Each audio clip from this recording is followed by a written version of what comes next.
Kalau yang membunuh kami faham masuk neraka, wong dia membunuh. Fama balul maktul. Lah terus yang dibunuh masa dia terbunuh masuk neraka? Faqala.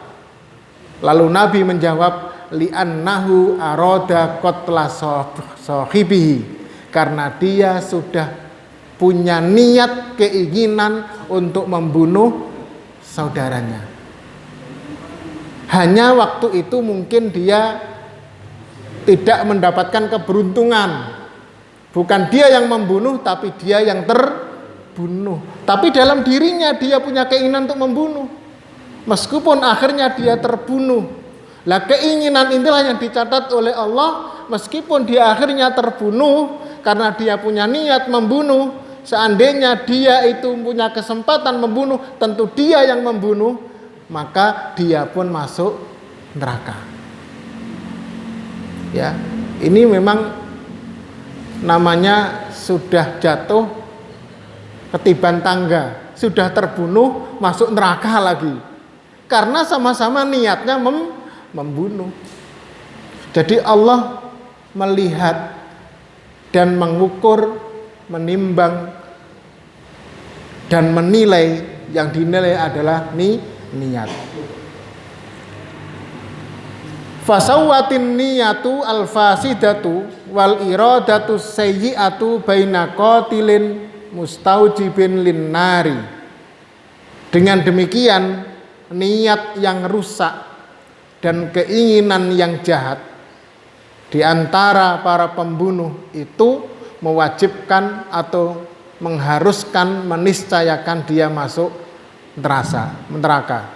Wa baina maktulin, juga termasuk orang yang terbunuh. Laula niyatahul fasidatu lakana min ahlil jannah. Seandainya niatnya itu tidak rusak, maka tentu dia akan masuk surga. Karena dia rusak niatnya, fasidah sayyi'ah, maka dia masuk neraka. Jadi Allah mengukur itu niat. Karena itu maka kita harus betul-betul ini memulai untuk menata hati kita, untuk terus memperbarui niat kita, agar niat kita itu bisa, semoga bisa. Bismillahirrahmanirrahim. Kalau nggak bisa memang ini persoalannya bukan persoalan kabel, ini persoalan laptop. Tapi kok aneh, baru ini nggak bisa ya? Biasanya bisa. Restart lagi. Oke, bismillahirrahmanirrahim. Saya restart lagi ya. Paling nanti selesai waktu Isya.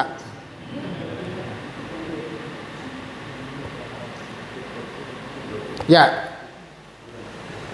Bapak Ibu yang dirahmati Allah, karena di restart saya pakai kitabnya ada di sini aja. Semoga ada di sini ya.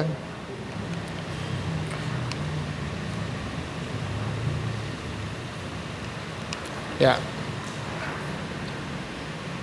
Karena nggak hafal kitabnya, Pak. Kalau ayatnya saja bisa nanti. Wa min qaulihi alaihi salatu wassalam, juga sabda Nabi sallallahu alaihi wasallam,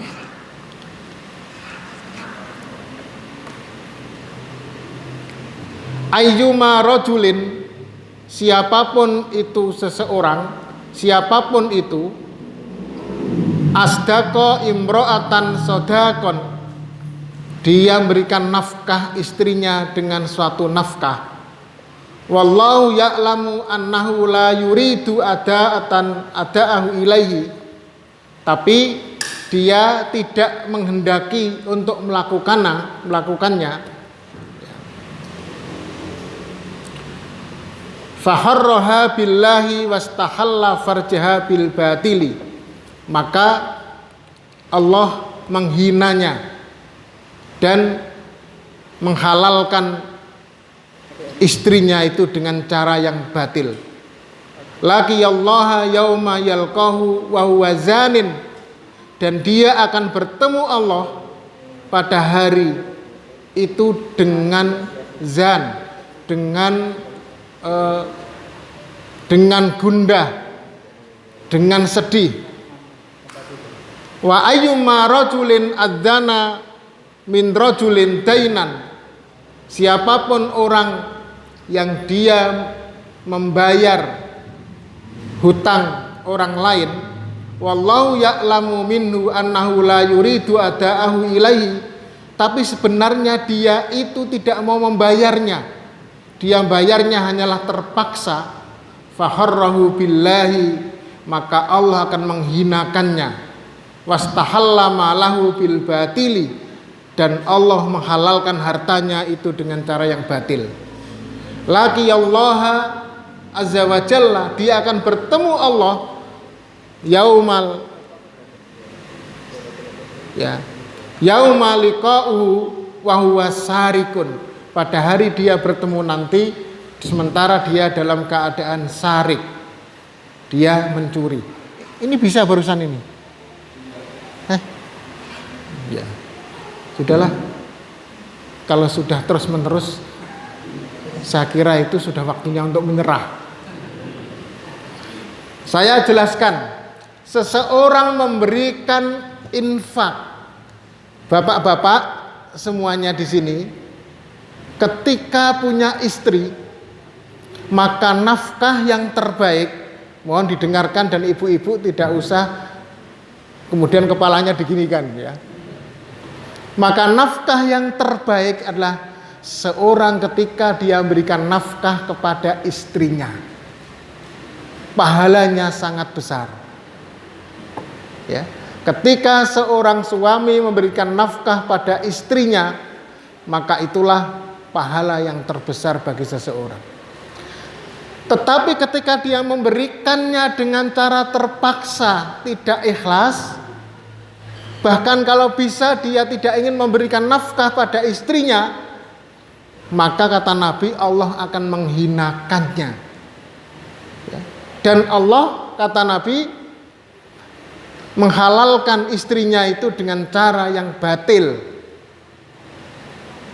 Bahkan nanti bertemu dengan Allah pada hari kiamat dalam keadaan yang sedih. Jadi dia, maksudnya ini dia punya amal kebaikan sehingga bisa bertemu Allah. Nah, kalau nggak bisa bertemu Allah nggak usah dibahas.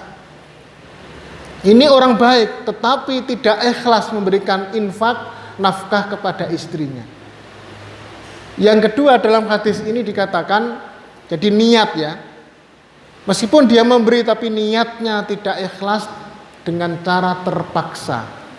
Seseorang punya hutang, dia membayar hutang tetapi dengan cara tidak ikhlas. Bahkan kalau bisa, bagaimana agar dia lari dari hutang itu.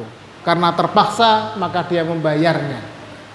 Maka ketika dia membayar itu sementara hatinya tidak menerima, maka sebenarnya Allah menghalalkan hartanya itu dengan cara yang batil dan Allah menghinakannya. Dan nanti ketemu di hari kiamat dalam keadaan mencuri. Sarik artinya dalam keadaan berdosa. Karena itu ketika kita itu melakukan sesuatu, niatkan bahwa itu kita lakukan tidak lain ikhlas karena Allah, bukan karena terpaksa atau karena yang lain. Oh, ini sudah bisa ini ya. Sudah terlanjur sini aja lah.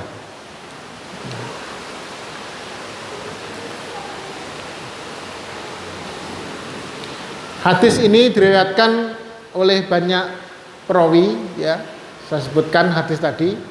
Rawahu Imam Ahmad, Ibnu Majah dan beberapa yang lainnya. Karena itu hadis ini memang tidak Bukhari Muslim, tapi hadis ini derajatnya hasan. Fabin niyati sayyiati, karena itulah dengan niat yang jelek, ingqalabal mubahu haraman, sesuatu yang boleh menjadi haram. Wal jaizu mamnu'an, sesuatu yang boleh menjadi terlarang karena niatnya adalah jelek. Wa makana khalian minal haraji asbaha da harajin. Dan apapun yang sebelumnya ya khalian minal haraj, sesuatu yang tidak sulit, maka dengan niat yang jelek maka sesuatu itu akan menjadi sulit. Ya. Karena itulah maka niat kita harus terus diperbaharui, apapun yang kita lakukan maka niat kita harus baik.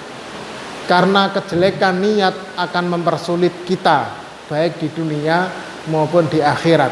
Padahal kita ini kan selalu minta agar hidup itu mudah. Allahumma sayyiban nafi'an. Ya Allah, berikanlah hujan ini manfaat untuk kita. Amin ya rabbal alamin. Ya. Alhamdulillah kita sudah sampai masjid nih. Hujan nggak apa-apa. Semoga nanti setelah selesai terang kita pulang. Amin. Jadi niat, Bapak Ibu sekalian, memiliki peran yang sangat penting. Ya. Dan Masya Allah ya, orang yang punya niat baik itu hidupnya itu selalu enak dan nyaman. Orang itu kalau sudah niatnya itu jelek, maka akan ditutupi oleh kejelekan-kejelekan yang lain. Maka niatkan saja yang baik, semoga itu dapat pahala. Kullu hada, semua ini yu'aqidu ma ya'taqituhul muslimu min khatarin niyati. Semua itu meyakinkan atau menguatkan apa yang diyakini seorang muslim tentang besarnya arti niat, wa adumi sya'niha, dan keagungan persoalannya, wa kabiri ahamiyatiha, dan besarnya urgensi atau pentingnya. Jadi niat ini sangat penting. Valida, karena itulah huwa yabni sa'ira a'malihi ala sholihin niat. Karena itulah maka niat akan membangun seluruh amal berdasarkan niat yang soleh itu. Kama yabdulu juhduhu, sebagaimana yang ditunjukkan oleh kesungguhannya, fi anna la ya'mala amalan biduni niyatin, bahwasanya tidaklah suatu amal tanpa niat, au biniyatin ghairi sholihatin, atau dengan niat tapi tidak niat yang baik, maka dia akan hilang dan tidak memiliki bekas. Idin niyatu ruhul amalu wa qawamuhu, sebab niat adalah ruh suatu amal dan tiangnya. Jadi amal tiangnya itu niat, isinya adalah niat. Sihatuhu min sihatiha, sehatnya atau benarnya amal tergantung benarnya niat. Wa fasaduhu min fasadiha, dan rusaknya amal tergantung rusaknya niat. Wal amalu biduni niyatin sahibihi, ya. Wal amalu biduni niyati sahibihi, karena itu amal tanpa niat pelakunya mura'in mutakallafun bimakutin, maka dia akan sia-sia dan tidak mendapatkan apa-apa. Itulah kaum muslimin yang dirahmati Allah, ini mengajarkan kepada kita untuk terus berhati-hati dengan niat. Ya, seorang bukan hanya niat ketika kita ibadah mahdhah, sholat, ketika takbir kita niat lillahi ta'ala, ketika kita puasa sahur lillahi ta'ala, ketika kita haji umrah labbaik Allah juga lillahi ta'ala. Tetapi ketika bermuamalah juga niatnya harus lillahi ta'ala. Seorang istri, seorang suami memberikan nafkah lahir dan batin kepada istrinya, mendidik anak-anaknya dengan biaya yang tidak besar, di mana suami harus bersulit-sulit mencari harta, mencari dana untuk menafkahi semuanya itu, tetapi dia niatkan karena Allah, maka dia tidak akan mendapatkan kecuali kebaikan-kebaikan di sisi Allah. Seorang istri yang dia dengan ikhlas niat karena Allah memberikan pelayanan kepada suaminya, mendidik anak-anaknya, maka tidak lain dia akan mendapatkan kebaikan itu.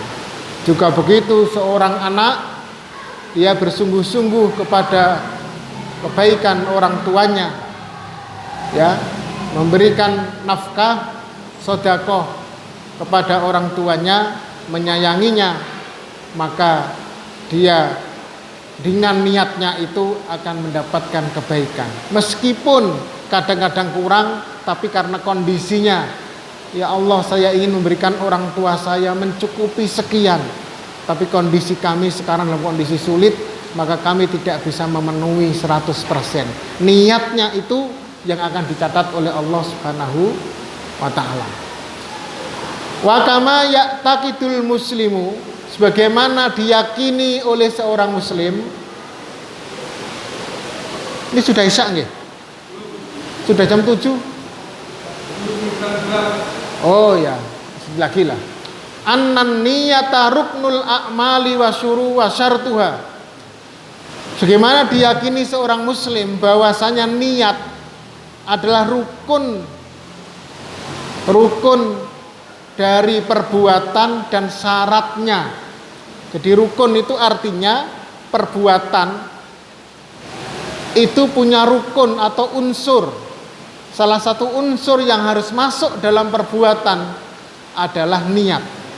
Dan syarat apa?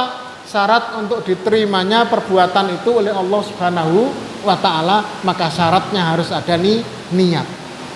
Kalau nggak ada niat, maka tidak mungkin bisa diterima oleh Allah. Fa innahu yara, maka sesungguhnya ia, seorang muslim itu harus memperhatikan annan niyata laisat mujarrada lafdin bil lisan, bahwasanya niat itu tidak cukup hanya diucapkan dengan lisan. Misalnya Allahumma nawaitu kadza, usolli fardad duhri, nawaitu sauma, nawaitul hajjah, nawaitu zakat, dan nawaitu yang lain tidak cukup dengan hanya dengan lisan. Walahya hadisu nafsin fahasbu, tidak pula cukup hanya dibicarakan di dalam dirinya, tetapi hiya inbiasul qalbi, tetapi niat itu harus tumbuh dari hati, nahwal amali al muwafiqi, terhadap amal yang sesuai, ligordin sahihin min jalbin nafi'in, untuk tujuan yang benar dengan keinginan memberikan manfaat. Jadi niat itu nggak cukup dengan kita mengatakan nawaitu atau usolli, nawaitul wudu'a, nawaitu at-tayammuma, nawaitul ghusla, nggak cukup. Atau hanya diungkapkan saya niat, nggak cukup. Tetapi niat itu harus tumbuh dari hati kita, bahwa memang hati kita itu melakukan ini dengan sungguh-sungguh karena Allah. Itulah orang yang ketika sholat, maka sholatnya bukan sekedar kewajiban, bukan juga kebutuhan. Maka ketika seseorang yang berniat betul tumbuh dari hatinya karena Allah, dia melakukan sholat itu, maka sholat adalah sebuah kenikmatan. Sholat adalah kenikmatan. Maka seseorang ketika dia sudah waktunya sholat, maka dia cepat-cepat untuk menuju Allah karena dia begitu rindu dengan sholat. Bahkan dia berpikir, kok nggak adzan ini ya. Saking rindunya pada sholat. Bukan justru malah adzan, wah sudah adzan lagi. Barusan sholat, itu menandakan bahwa dia tidak menghendaki sholat itu. Ujaran seperti itu ya. Bapak Ibu yang dirahmati Allah, begitu pentingnya niat. Jadi niat tadi harus sesuai dengan tujuan yang benar, memberikan manfaat, audaf indurrin halan, atau menolak mudorot saat itu pula. Au malan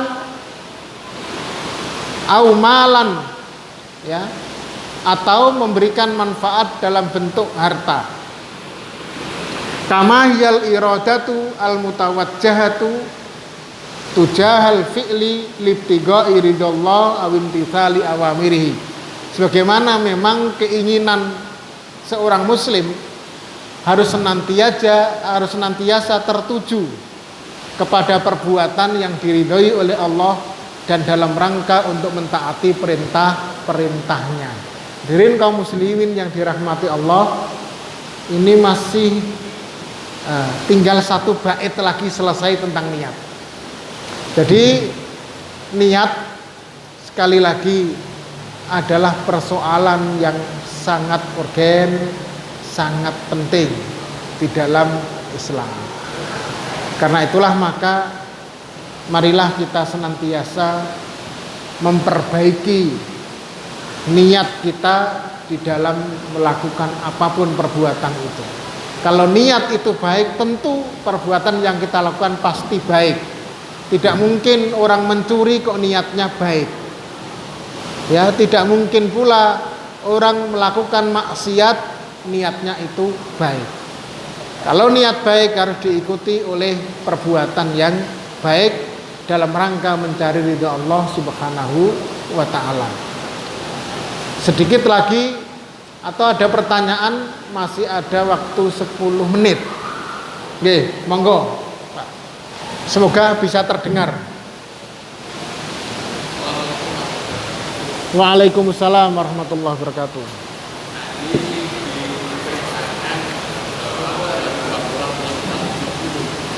Oke.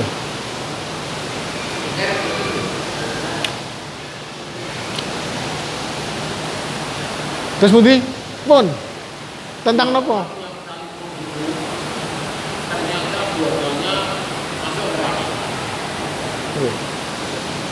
Lalu bagaimana bedanya dengan orang mujahid? Orang yang Mujahid, dia meninggal, bahkan mungkin dia juga pernah membunuh musuh-musuhnya. ya. Oke. Itu bedanya, karena orang mujahid masuk. Ya, makasih. Bapak Ibu yang dirahmati Allah, kalau saya tidak salah menangkap pertanyaannya, tadi orang yang membunuh dan dibunuh kedua-duanya masuk neraka. Bagaimana dengan seorang mujahid berjihad, dia juga membunuh? Apakah benar dia masuk surga? Begitu ya? Bapak Ibu yang dirahmati Allah, Islam mewajibkan kita untuk memeluk agama Islam dengan benar dan menjaga Islam agar tidak rusak.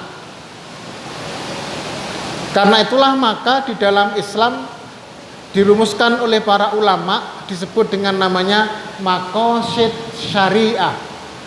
Apa itu maqasid syariah? Maqasid syariah itu adalah maksud Allah untuk memelihara Islam dan menjaga syariat ini agar tetap benar, agar tetap terjaga. Ada 5 yang dijaga oleh Allah. Yang pertama adalah hifdzuddin, menjaga agama.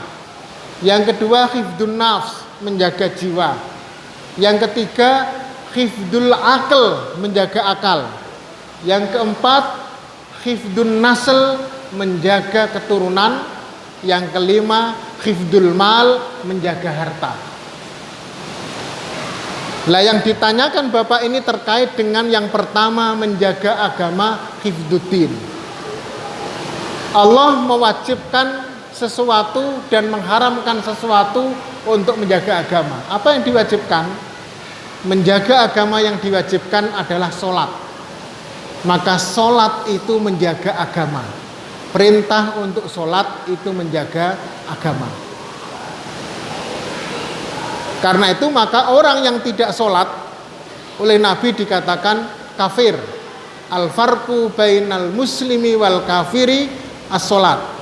Faman tarokaha faqad kafaro. Barang siapa yang meninggalkan sholat maka dia kafir. Ini dalam rangka menjaga agama. Lah, salah satu yang diminta oleh Allah menjaga agama juga jihad. Jihad itu menjaga agama agar agama itu tetap tegak. Tetapi jihad itu bukan selalu punya arti perang. Jadi jihad itu adalah menegakkan Islam dengan berdakwah, dengan mengajak, dengan menyampaikan kebenaran-kebenaran. Lah, hak setiap orang untuk menyampaikan kebenaran dan menerima kebenaran. Islam melarang untuk memaksa orang lain masuk Islam. La ikroha fiddin. Tidak ada tidak ada paksaan. Tetapi Islam juga tidak membolehkan seseorang itu menghalang-halangi orang lain mengajak kepada agama, enggak boleh. Maka ketika seseorang menghalang-halangi dakwah, maka dia harus diperangi. Maka Islam memerangi itu orang yang menghalang-halangi Islam untuk diajarkan kepada orang lain. Karena itu maka praktek Nabi Shallallahu Alaihi Wasallam tidak pernah beliau itu berperang untuk ofensif. Tetapi perang Nabi adalah dalam rangka untuk menegakkan kalimat Allah, lalu mereka menghalanginya atau mereka menyerang lebih dulu. Coba perhatikan, mana peperangan Nabi yang datang ke Mekah? Semuanya itu adalah orang datang ke Madinah untuk menyerang Nabi. Ada perang Badar, ada perang Uhud, ada perang Khandaq atau perang Ahzab. Maka perang-perang ini semua adalah dalam rangka Nabi itu membela diri. Maka ketika membela diri kemudian membunuh, maka membunuh itu dibolehkan. Tetapi itu pun Islam tidak sembarangan. Yang dibunuh adalah orang yang memang berniat dan melakukan pembunuhan kepada Islam. Bahkan dalam peperangan Nabi mengatakan jangan sakiti orang tua, anak-anak, para wanita, gedung-gedung, pepohonan, jangan sampai itu terkena. Bahkan ketika ada seorang yang mau dibunuh perang tanding, dia mengatakan ketika sudah pedangnya itu mau mengenai, mengatakan asyhadu alla ilaha illallah wa asyhadu anna muhammadar rasulullah. Dia bunuh pula. Maka Nabi manggil, kenapa dibunuh? Ya Rasulullah, dia itu melakukan itu karena ingin selamat. Sehingga dengan dia syahadat masuk Islam, maka dia tidak terkena pedang saya. Kata Nabi, apa kamu tahu hatinya? Enggak boleh. Jadi Islam itu adalah ajaran Rahman, ajaran Rahim. Maka jihad tidak boleh membunuh kecuali dalam keadaan terpaksa. Seperti juga ketika kita menjaga jiwa, sedikit lagi saya kiaskan, menjaga jiwa itu, babi itu haram. Makanan-makanan yang tidak baik, khaba'is itu haram. Tetapi ketika kita kelaparan dan akan mati kalau tidak makan, maka babi itu menjadi halal. Tapi halalnya itu untuk menopang agar kita tetap hidup. Jangan bilang, ayo habiskan, mumpung halal. Oh, nggak boleh begitu. Itu halalnya itu hanya agar kita tetap bisa hidup. Jangan terus habis-habisan sampai mumpung halal gitu, nggak boleh. Jadi inilah konsep Islam, jadi membolehkan sesuatu karena terpaksa. Tapi ini bagus pertanyaan ini agar kita betul berhati-hati Bapak sekalian. Islam itu Rahman dan Rahim. Jangankan membunuh manusia, membunuh binatang saja tanpa jalur yang benar kita diharamkan. Begitulah, semoga bermanfaat. Sudah Isya, insya Allah kita ketemu 1 bulan yang akan datang. Ya lihat nantilah ya Pak Humaydi nanti kalau minggu depannya lagi, semoga insya Allah. Nanti dicoba lagi nih ya, siapa tahu ada masalah apa ini. Kita tutup dengan doa kafaratul majelis. Subhanakallahumma wa bihamdika asyhadu an la ilaha illa anta astaghfiruka wa atubu ilaik. Alhamdulillahirabbil alamin. Ihdinas siratal mustaqim. Wassalamualaikum warahmatullahi wabarakatuh.